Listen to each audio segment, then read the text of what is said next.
All right, hey guys, what's up? My name is Dunn. I'm a licensed physical therapist in Texas. I practice in a holistic manner, looking at the whole body.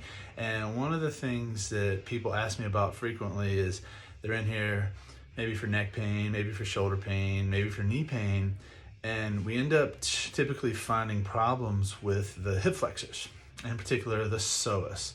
The iliacus can be involved as well, but the psoas is typically very involved.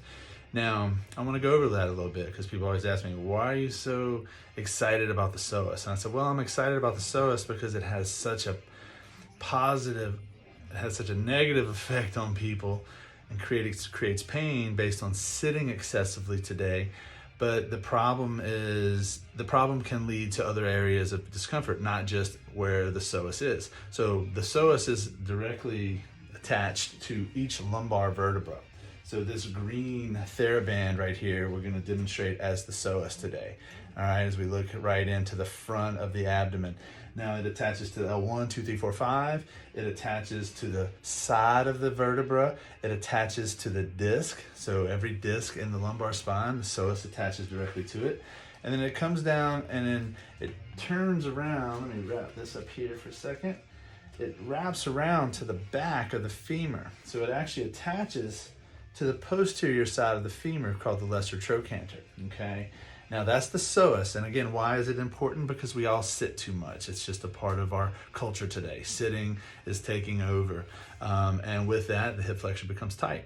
Then we go stand up, and it pulls you into what we call a lumbar lordosis or a sway back because the hip flexor is tight. So with that said, one of the best things we can do for really pain throughout our whole spine and throughout our whole lower extremities is work on the psoas and loosen the psoas up.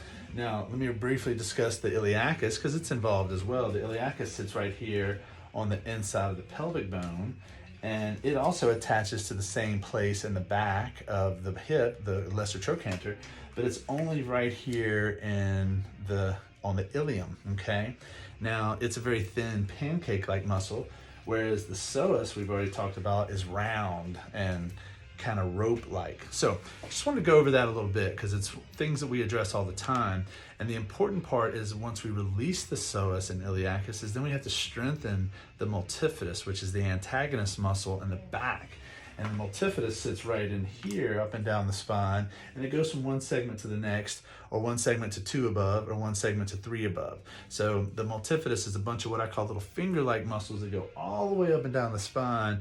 But when we're dealing with the re-educating the position of the lumbar spine and getting out of that sway back, it's important for the lumbar multifidus to get strong after the psoas and iliacus get relaxed.